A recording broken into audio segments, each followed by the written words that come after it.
Excited po ako sa tatalakayin po natin ngayong umagang ito. Ang title po natin is Come Boldly Unto the Throne of Grace. Come boldly unto the throne of grace. Yan po, magiging talakayin po natin ngayong umaga. Kaya i-share nyo na po sa mga nagsusubscribe. Thank you so much sa inyo. Okay, so sige po, Hebrews chapter 4 verses 15 and 16. Hebrews chapter 4 verses 16, 15 and 16. For we have not an high priest which cannot be touched with the feeling of our infirmities, but was in all points tempted like as we are, yet without sin. Let us therefore come boldly unto the throne of grace, that we may obtain mercy and find grace to help in times of need. Yan po ang ating magiging talakayin ngayon, particular, yung pong verse number 16. Let us therefore come boldly unto the throne of grace, that we may obtain mercy and find grace to help in time of need. Let us pray. Aming dakilang Diyos, aming Ama, kami po'y nagpapasalamat sa patuloy na pagbibigay mo ng iyong basbas at gabay sa ministeryong ito. Thank you so much sa ministry po ng Believer's Breakfast. I pray, O Father, that you will continue to bless this ministry. May you continue to use this ministry, Heavenly Father, to bless your people. Lalo na po sa mga nandito po sa bansang Pilipinas na sa pagsisimula ng kanilang araw, ang nais po nila mapakinggan ang iyong salita. At sa mga kapatiran po namin at mga taga-subaybay na nasa ibang bansa na ang nais po nila sa kanilang pamamahinga makarinig ng mensahe mula po sa iyong banal na salita. I pray, O Father, that you will continue to strengthen me. May you give me good health. Pagpalain mo po at ipagpatuloy mo po ang ministeryong ito hanggang sa ikaw ay bumalik. At ang panalangin ko po, dakilang Diyos, marami po ang mapaalalahanan, marami po ang maliwanagan, marami po ang magsilago, marami po ang tumibay, at gayon din naman po sa mga local churches na amin pong kinabibilangan, particularly sa mga Baptist churches na amin pong kinabibilangan, nawa kami po ay maging blessing, dakilang Diyos. I pray that you will bless each and every one of us sa aming pong pagsasalo-salong ito. Sa iyo ko po pinagkakatiwala ang lahat, aming Ama. Ito po ang aking panalangin sa pangalan po ng aming Panginoong Jesus. Amen. Okay, Sister Lopez, shout out sa iyo at good morning sa iyo.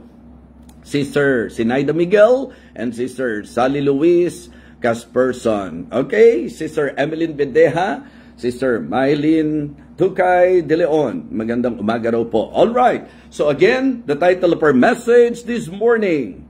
Okay? Come boldly unto the throne of grace. Siguro po magandang unang mabigyang pansin po natin yung pong pinaka-concept nung salitang come boldly. It simply means come with confidence. Come with confidence. Ang ibig sabihin po, tayo po ay lumapit ng may pagkakatiwala. Kaya ko po binasa ang verse number 15 para mas alam po natin ang matibay na tuntungan ng verse number 16. Sa verse number 15, niliwanag po sa atin, tumutukoy po sa ating Panginoong Hesukristo na ang sabi po, for we have not an high priest which cannot be touched with the feelings of our infirmities, but was in all points tempted like as we are, yet without sin. So, ang ating Panginoong Jesucristo, samantalang siya po ay nandirito sa lupa, siya po'y dumanas din ng mga tukso ng dyablo. Sa pagnanais ng dyablo na sirain ang dakilang plano, siya po ay kumilos upang ang ating Panginoong Jesucristo ay tuksohin din.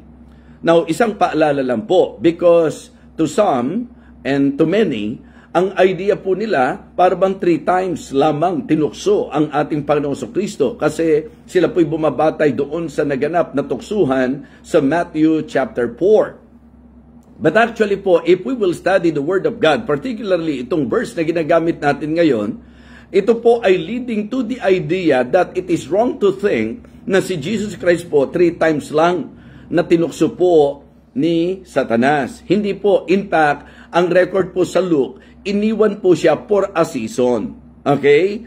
Gusto ko maintindihan nyo po na sa earthly life ng ating Panginoong Jesucristo, hindi po siya basta tinantanan ni Satan.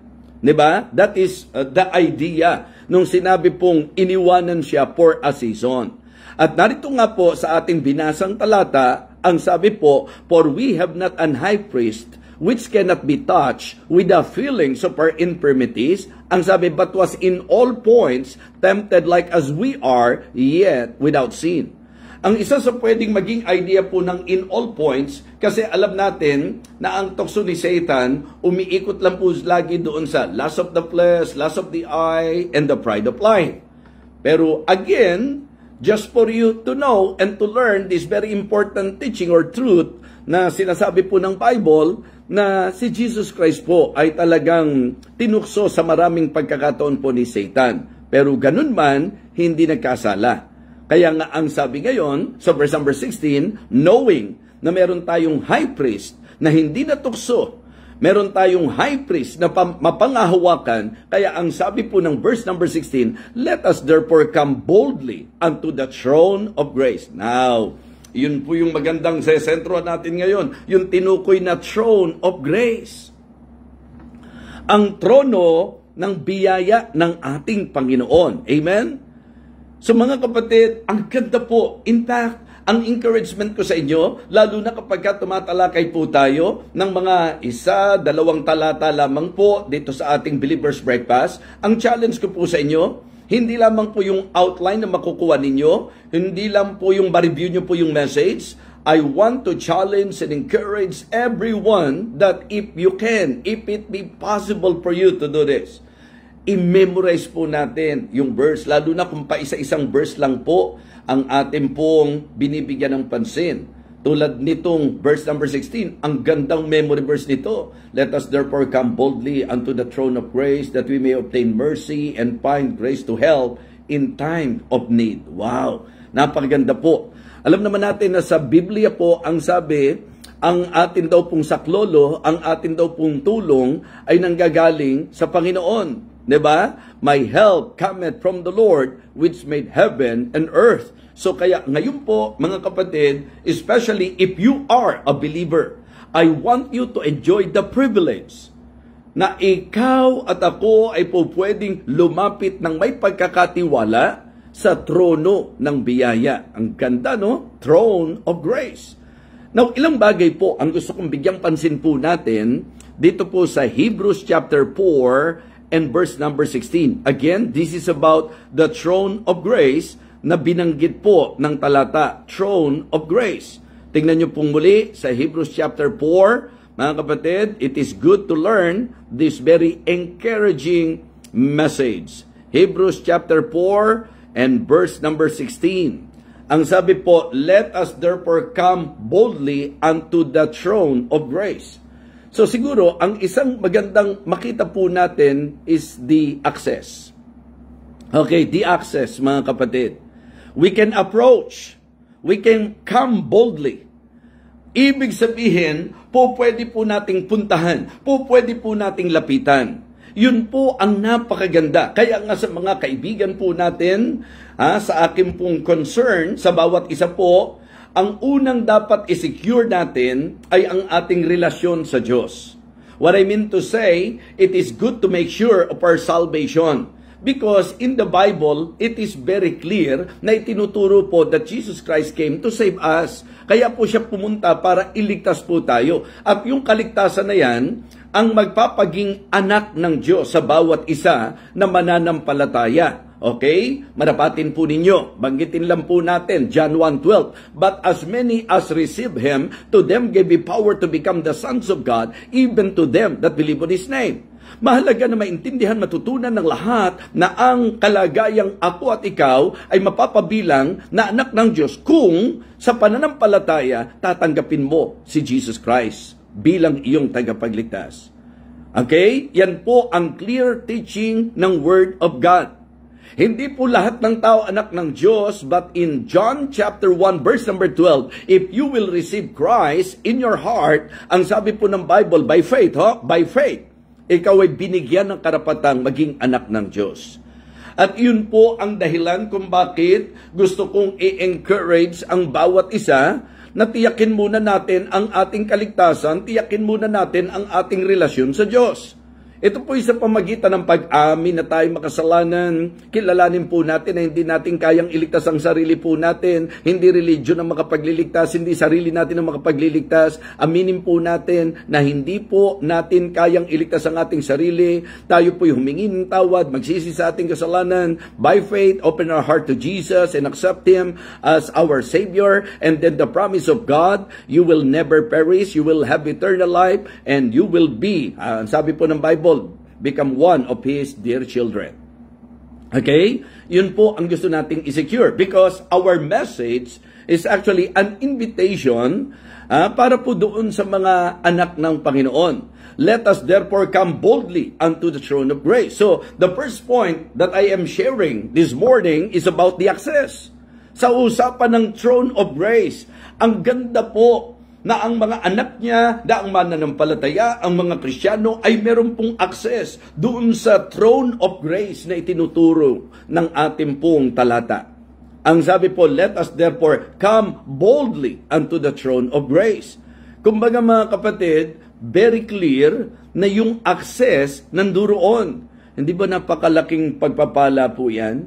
In fact, sa usapang panalangin po, kasi it is good for us also to consider na ang hakbang natin patungo sa throne of grace, ito po'y ginagawa natin sa pamagitan ng panalangin. Amen?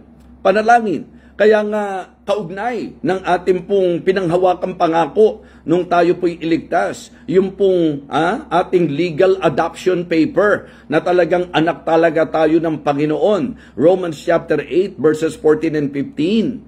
For as many as are led by the Spirit of God, they are the sons of God. Amen? Romans 8:14. Kung may Biblia kayo at kung curious kayo, kung interested kayo, pwede nyo pong basahin. Romans 8:14. For as many as are led by the Spirit of God, they are the sons of God. In verse number 15, for ye have not received the spirit of adoption. Okay? For ye have not received the spirit of bondage again to fear, but ye have received the spirit of adoption whereby we cry, Abba, Father. So ito po ang gusto kong maging malinaw sa bawat taga-subaybay. Na kung ikaw ay totoong Kristiyano, meron tayong access sa throne of grace. Meron tayong access, po pwede tayong maka-approach. Ang sabi nga, we can come boldly. Ibig sabihin po, may pagkakatiwala, with confidence, we can approach the throne of grace. Kasi ang kagandahan po sa concept na gusto kong sabihin sa inyo, sinabi po kung gaano kaganda yung throne of grace, kung ano yung mapapala natin sa throne of grace, kung ano po yung benepisyo na makukuha doon sa throne of grace. Kahit kung ano kaganda, yung sinabi po patungkol dyan, kung hindi naman available para sa iyo, kung wala ka namang access. So it is good to enjoy and to appreciate the access. Hindi po ba? Yung talagang tayo po with confidence, we can approach, we can come boldly unto the throne of grace. So that is our first point. Okay? The access. Yung ating pong masasabi nating pagkakataon o pribilehiyo na po pwede talaga na tayo po ay lumapit sa trono ng kanyang biyaya. It is also good to consider and to learn the acceptance. The acceptance. Kasi ang sabi po, let us therefore come boldly unto the throne of grace that we may obtain mercy and find grace to help in time of need.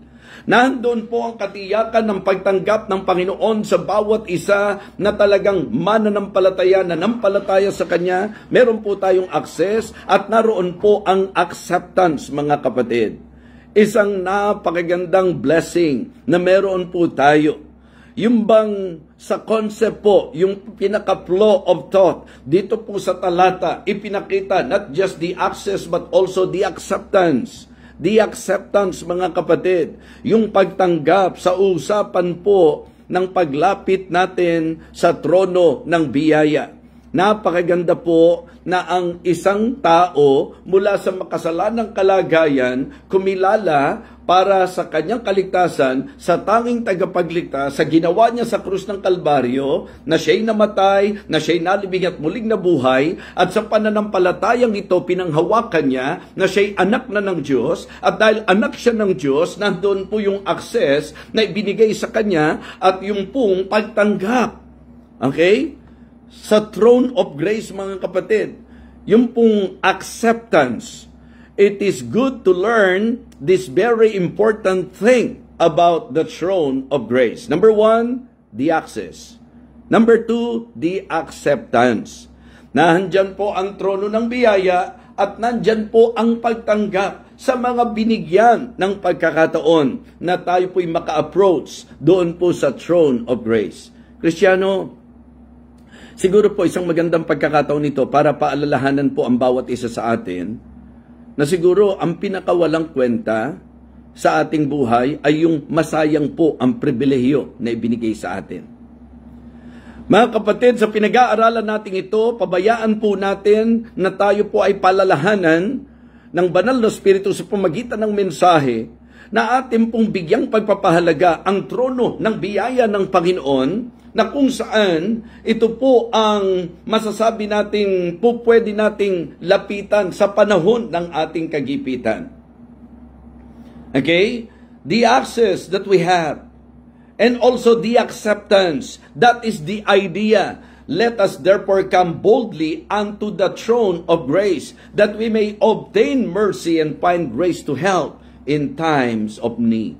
So, not just the access, but also the acceptance. It is also good to consider the assistance, mga kapatid. The assistance. Yun po yung concept ng help, nung salitang help. Diba? Let us therefore come boldly unto the throne of grace, that we may obtain mercy and find grace to help.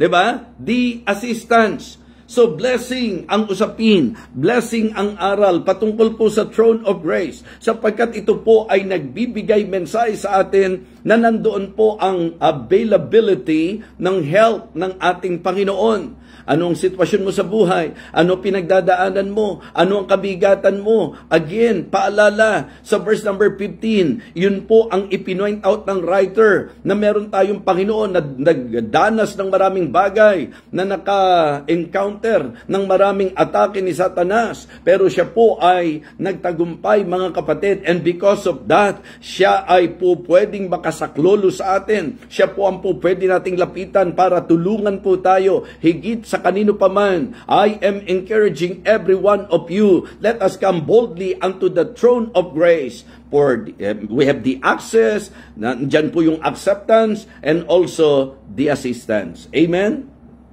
Yes. Meron tayong Diyos ng laging saklolo. Amen? Yan po ang biblical. Diyos ng laging saklolo. Panginoon ng laging saklolo. Ama ng laging saklolo. Yan po ang nakalagay sa Biblia. Hindi po ina ng saklolo, dahil siya mismo po, kinailangan din po niya ang Panginoon.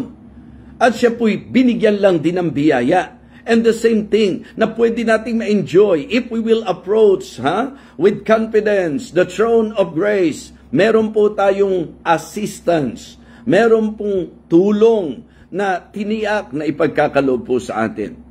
Kaya mga kapatid, mga minamahal, panghawakan po natin ang pag-alalay at ang saklolo ng ating Panginoon. Diba? Yun po yung reminder. In the book of Psalms, ang sabi po mga kapatid, diba? My help cometh from the Lord, which made heaven and earth. Kaya ang sabi po ng psalmist, I will lift up mine eyes unto the hills, from whence cometh my help. At saka po niya sinabing, my help cometh from the Lord, which made heaven and earth. Kanino ka lumalapit? How many times that you experience in your life na yung tao na iniisip mo, kaya kang tulungan, na yung tao na iniisip mo, pwede mong sandigan, pwede mong sandalan, pero nabigo ka. Even without them having that intention na ikaw ay pabayaan, pero limitado po Ibang-iba talaga kung ang lalapitan natin, yung merong masasabi po nating kakayahan upang tayo po itulungan. Dito naman papasok yung ating pong susunod na puntos, mga kapatid. The abundance. The abundance. Alam nyo, pagka pinag-usapan po ang grace, sa Bible po mga kapatid, ang isa sa katangian ng biyaya ng Diyos, ito po'y masagana. The word used, nung si Apostol Pablo po ay lumapit, nanalangin, para siya po ay pagalingin sa kanyang thorn in the flesh. Kaya sa mga may karamdaman po sa inyo, hindi naman po ang issue lang talaga, yung pagalingin po tayo. Ang issue talaga, yung biyayaan po tayo ng Panginoon. Na kahit may sakit tayo, nandyan po yung kanyang abundant grace. Yung kanyang sufficient grace. That is exactly the answer of God to Apostle Paul. My grace is sufficient for thee. For my strength is made perfect in weakness. So, yung kalakasan daw po ng Diyos. Mga kapatid, binibigyan pansin po natin, number 1, the access. Number 2, the acceptance. And then, the assistance, mga kapatid. Nahandyan po yung tinatawag nating pagtulong ng Panginoon. At ngayon po, binibigyan pansin ko po, dahil ang sabi ng talata, let us therefore come boldly unto the throne of grace. I am now emphasizing God's grace, that one of the characteristics of God's grace, it is abundant. It is sufficient. So the abundance, that we may obtain mercy and find what? Grace to help in time of need. Kaya akin pong ini-encourage ang bawat isa sa atin. Napakamasagana po ng biyaya ng Panginoon sa anumang larangan, sa anumang sitwasyon ng ating buhay. Kung paanong sa usapang kaligtasan, biyaya ang ating pong pinangahawakan. It is only because of the grace of God that we are saved. Amen? Kung agree po kayo, type Amen.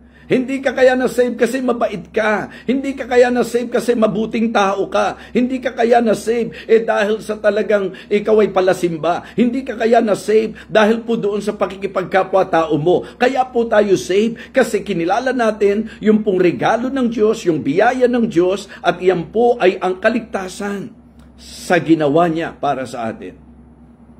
So mula kaligtasan, biyaya ang pinag-uusapan. At sa usapan ng paglago, but grow in grace.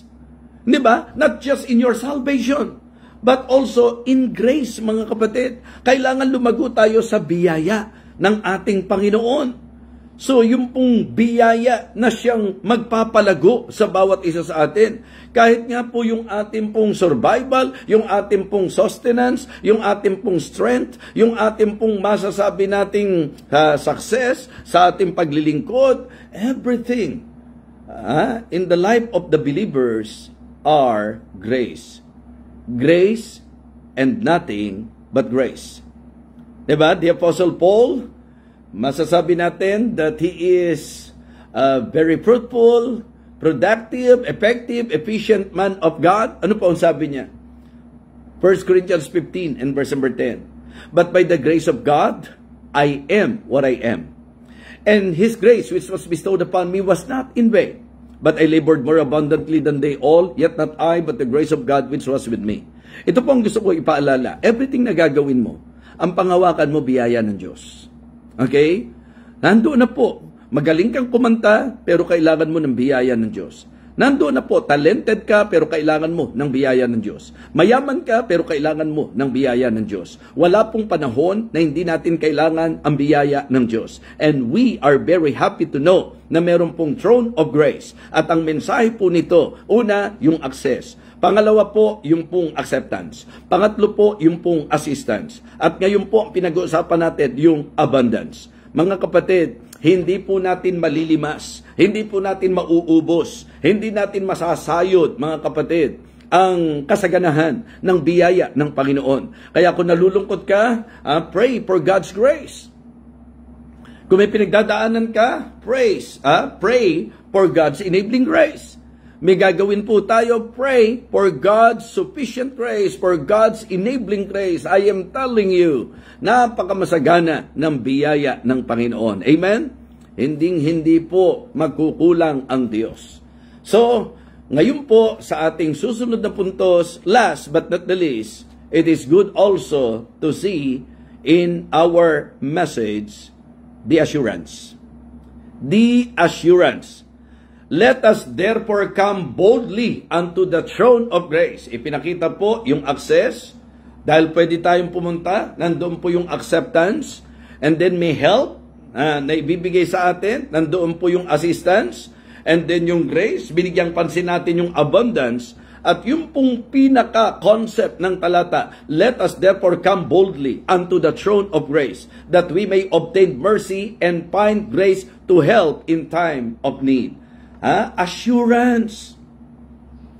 Napakaganda po na pangawakan natin na may Diyos na mapangahawakan. May biyaya ng Diyos na mapangahawakan. Huwag na wag tayong a-approach sa throne of grace na nasa pag-aalinlangan, na nasa pagdadalawang isip. Malinaw po sa atin yan. Sa usapin ng prayer, ang isa sa atin pong ipinaalala, wala dapat doubt, wala dapat pag-aalinlangan, wala dapat pagdadalawang isip. Hindi po ba? Yun po ang sabi ng verse number 6 ng Hebrews chapter 11. When we approach God, when we approach the throne of grace, make sure na wala kang duda. Make sure that you have faith. Make sure that you are really trusting the Lord. Hebrews chapter 11 and verse number 6, but without faith, it is impossible to please Him. For he that cometh to God must believe that He is, and that He is the rewarder of them that diligently seek Him. It is not right. It is not good. Hindi po maganda. Hindi po tama. Nalalapit-lapit ka sa Diyos, pero duda ka pala sa Kanya. Ang gusto ng Panginoon, yung lalapit sa Kanya, must believe that He is, and that He is the rewarder of them that diligently seek Him. Amen? Yes. Let us always trust the Lord. Approach the throne of grace with faith, mga kapatid. Meron tayong pagtitiwala sa ating pong nilalapitan. Mga Kristiyano, napakagandang paalala ngayong Lunes ang mensaheng ito. The assurance, mga kapatid. Ang sabi po ng James chapter 1 verses 5 to 8, malinaw na malinaw po, mga kapatid. Ang sabi po, if any of you lack wisdom, let him ask of God that giveth to all men liberally and upbraideth not, and it shall be given him. Pero malinaw ang sinabi ng verse number 6, but let him ask in faith, nothing wavering. For he that wavereth is like the wave of the sea, driven with the wind and tossed. For let not that man think that he shall receive anything of the Lord. A double-minded man is unstable in all his ways. Doon pa lang po sa unang part ng Hebrews chapter 4 verse 16, let us therefore come boldly. Diba? I-approach natin siya, lapitan natin siya ng may lubos na pananalig, may lubos na pagtitiwala. Yun po ang dapat ipag-pray natin na ma-reach natin ng level ng paglago natin sa ating prayer life. Yung bang po pwedeng pag nag-pray ka, you can already claim na talagang tinanggap mo na at iyong tatanggapin. Hindi para sa lahat yun. Para sa meron pong totoong pananampalataya yun. Mga kapatid, mga minamahal, what a blessing. What a blessing that we can come boldly unto the throne of grace.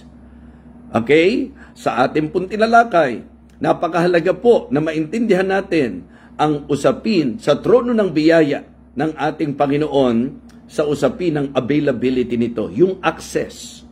If you are a believer, kung talagang ikaw ay child of God, you have that access. Amen? We can cry to Him, Abba Father. We can approach, we can come boldly unto the throne of grace. And then, napakaganda po na meron tayong pinangahawakan at iyan po ay ang kanyang acceptance. Okay? And then, yung assistance. Nandyan ang tulong na kaya niyang ibigay sa atin at laan, handa niyang ibigay sa atin. Assistance. Nandyan din po yung abundance, yung kasaganaan ng Panginoon. Huwag niyong limitahan ang kayang ibigay ng Panginoon sa atin. Huwag natin pagdudahan ang kayang gawin ng Diyos sa atin. At diyan papasok na kapag in-approach mo yung throne of grace, dapat panghawakan mo yung katiyakan, the assurance from the Lord, the assurance from His Word, na talagang sa paglapit natin, tayo po ay kanyang lilingapin. Tayo po ay kanyang tutulungan. Siya po ang ama ng laging saklolo. Siya po ang Diyos ng laging saklolo. Siya ang pwede nating lapitan sa lahat ng panahon ng ating buhay. Mga Kristiyano, bakit hindi natin i-enjoy ang privilege na ibinigay ng Panginoon sa atin? Let us experience and enjoy the privileges that God, is giving us. Yung ibinibigay ng Diyos na pribilehiyo sa mga tunay na sa Kanya. Kaya nga, bigat na bigat ka na ba? May trono ng biyaya. Pwede kang mag-release. Casting all your care upon Him, for He careth for you. Come unto me, all ye that labor and are heavy laden, and I will give you rest. Take my yoke upon you and learn of me, for I am meek and lowly in heart, and you shall find rest unto your soul. Be careful for nothing, but in everything by prayer and supplication with thanksgiving. Let your request be made known unto God. And the peace of God which passeth all understanding shall keep your hearts and minds through Christ Jesus. Mga kapatid, let us enjoy the access.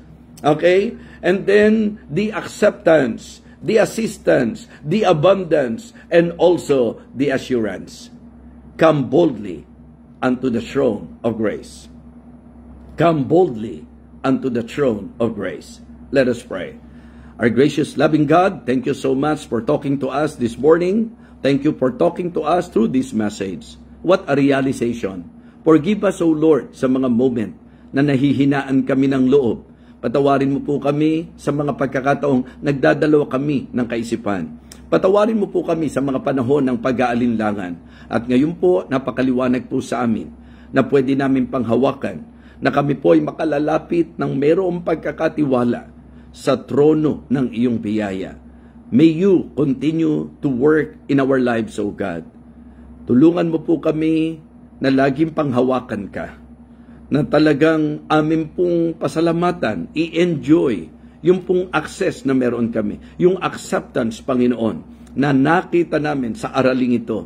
Ganon din po yung assistance na talagang laging nandyan ka to help us, O Lord. Yung abundance na talagang hindi makukulangan ang iyong biyaya, Panginoon. And the assurance na talagang kung kami po ay lalapit sa iyo, tiyak na kami makakasumpong ng tulong. Kaya Panginoon, turuan at tulungan mo kami na lagit-lagi pagtiwalaan ang Diyos ng trono ng biyaya.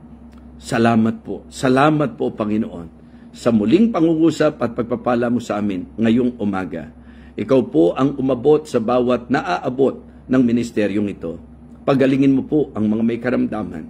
Bigyan mo po ng tapang, lakas ng loob at tibay ng kalooban ang mga humaharap sa matinding laban sa buhay.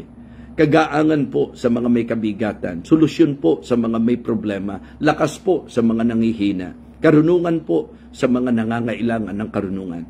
Muli po, dakilang Diyos, maraming salamat po sa patuloy na gabay mo sa ministeryong ito. Ito po ang aming panalangin sa pangalan po ng aming Panginoong Jesus. Amen. Amen.